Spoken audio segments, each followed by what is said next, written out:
My name's Jack, the Rheumatology Physio. We're going to talk about hypermobility screening, although actually that's a bit of a misnomer on the title. We're actually going to talk about some hypermobility screening tools. I have been putting some hypermobility content out onto my social media channels and YouTube, and there has been some misunderstandings about what some of these screening tools are and what they do. And which ones should be being used. So we're going to talk about those.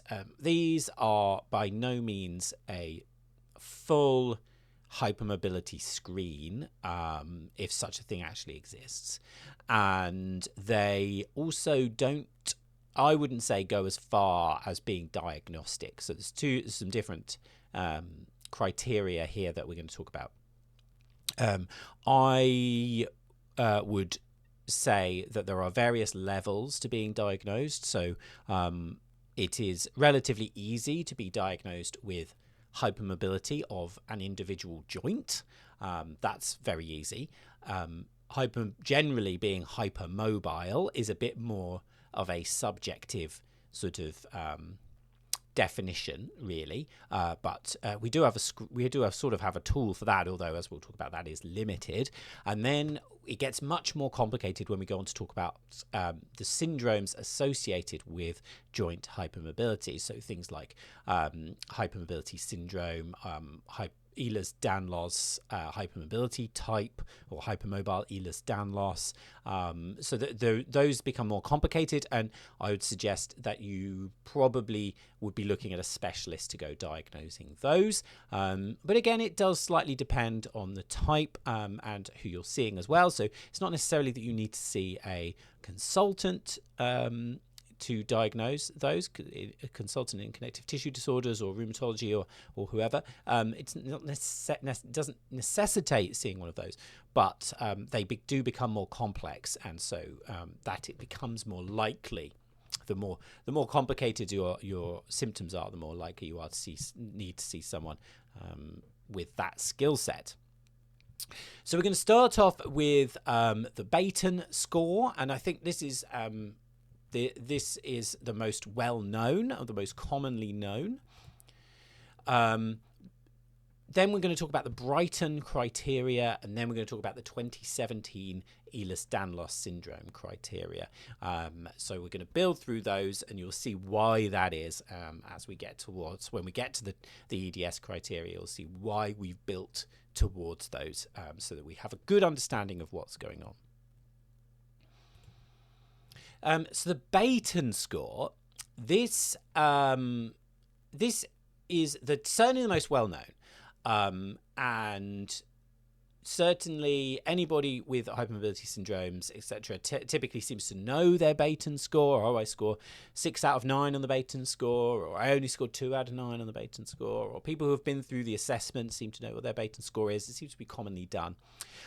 So you do get a score out of 9, and that is scored on whether you have hypermobile little fingers, so you get a point for each little finger if they are hypermobile. So I'll go through it now if we want. So it's hypermobile, so I actually do fit some of the criteria for this. So hypermobile little finger, so hopefully I can see that on my webcam. So I'll go back to beyond to sort of 90 degrees on my little fingers, so I'd score 2 for that. Thumbs defined by whether your thumb can touch your forearm, so I don't have hypermobile thumb or wrist, which is interesting. Hypermobile elbows, so whether your elbow, so hopefully this is coming across on the webcam, goes past 90 degrees. Again, mine doesn't. So you get, again, you've obviously got 2 elbows, so we're up to 6. Knees with the same. I won't show you that. Mine are hypermobile. So you get 2 points for knees. And spine, defined by whether you can put your palms flat on the floor with straight knees. And you obviously only have 1 spine. So that's where you get to a score out of 9. And this typically was what was used to screen, in inverted commas, for hypermobility. Now, the pros to this score is it is very quick. So you can do it in clinic. People can even do it themselves. It's quick and easy, and it gets done. The problems, the cons of this score is very poor, what we call sensitivity, and very poor specificity. So the poor sensitivity means that some people with hypermobility, joint hypermobility, some people with hypermobility syndromes will not score very high on the Beighton score, right? So they might only score 2 out of 9, but have other significant problems related to hypermobility. So what poor sensitivity means is that you can rule out, or people are ruled out of having hypermobility syndromes because their Beighton score is low, which we know is incorrect. As you can tell, we've just skipped out a whole ton of joints. We haven't gone anywhere near my shoulders, neck, hips, ankles, feet, etc. So there's a whole range of things. It also doesn't include skin, the vascular system, lots of other things that are affected by hypermobility, which is slightly outside of this talk today.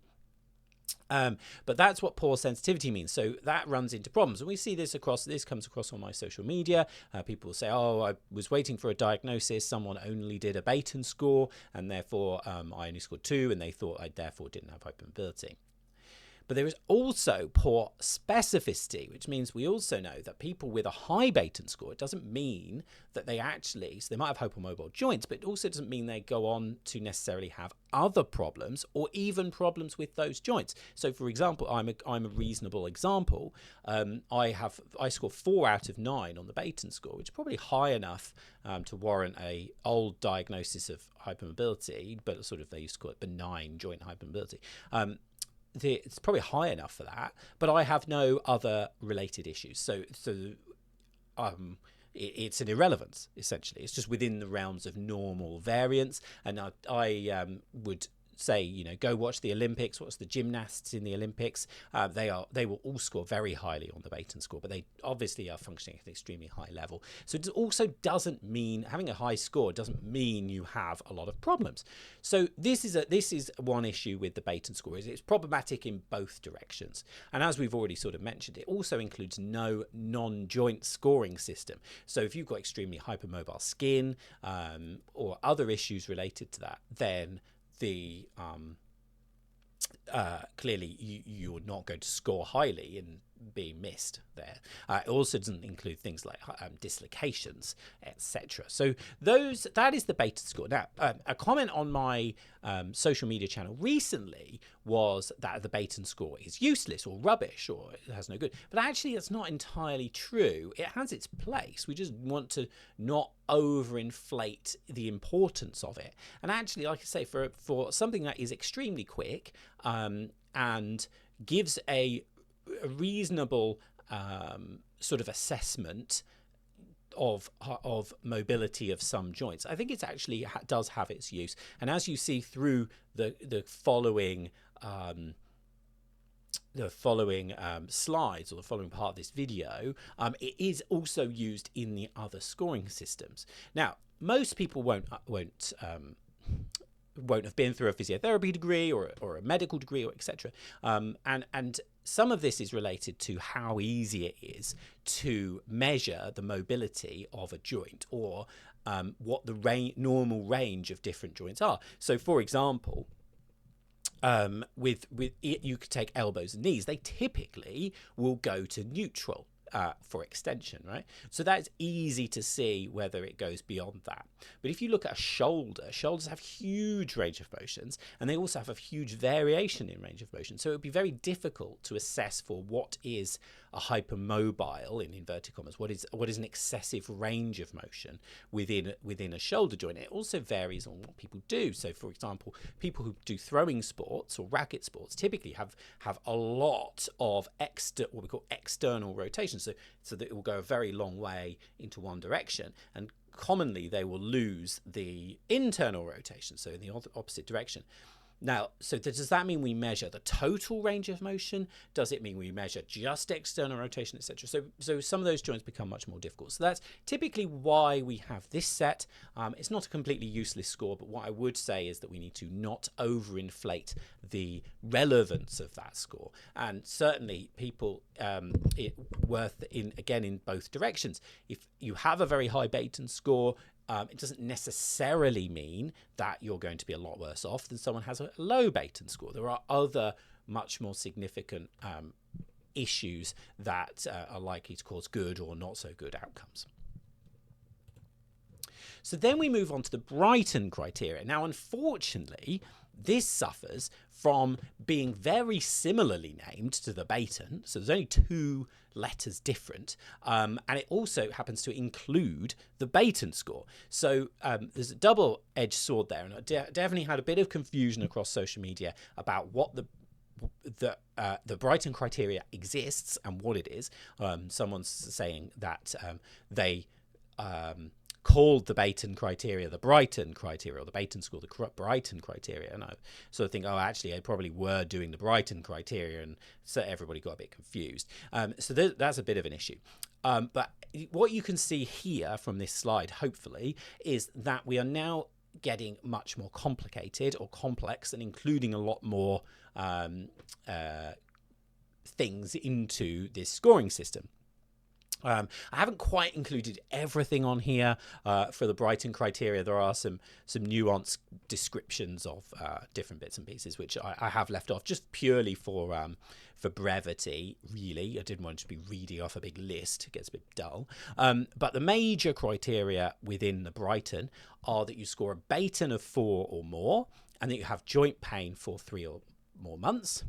And then you have minor criteria, where the Beighton you score 1, 2, or 3. You have joint pains, but not necessarily for a total of 3 months. It also includes dislocations. Then you have 3 what they call soft tissue issues or injuries. So tendonitis, bursitis, and also tenosynovitis, which is swelling of a tendon. A Marfanoid appearance, so that's a very specific, so Marfan syndrome is a very specific set of criteria with regards to how tall you are and your the distance between your arms and some other various bits and pieces. Skin extensibility, so very stretchy skin, easy bruising, stria are like stretch marks, and the various types of scarring as well, which are typically present in people who have collagen-related connective tissue problems, varicose veins, and prolapses, both uterine and rectal. Or I should say uterine or rectal, or both. And so we have these major and these minor criteria. And what you can start to see here, hopefully, is this was an aim of to move away from being rigidly reliant on that Beighton score. So the scoring criteria for Brighton is that you need to score 2 of the major criteria, or you score 1 major criteria and 2 of the minor criteria, or you score 4 of the minor criteria, or you score 2 of the minor criteria only, and you have a very strong family history, either diagnosed Ehlers-Danlos syndrome or hypermobility syndromes. So that what this aimed to do, the pros of this were that they started to include these non-joint related criteria. So this was a big jump forward, big move forward. And also this variable scoring system as well. So it's not just heavily reliant on one area. So as we sort of talked about, you can be lower down on the Beighton score, scoring 1, for example. But if you have other minor criteria present, and a family history, then you can still be considered or potentially go on to be diagnosed with hypermobility syndrome or Ehlers-Danlos hypermobility type. So we have this variable scoring rate. The cons to this is it is still heavily joint weighted, and it is a bit outdated now.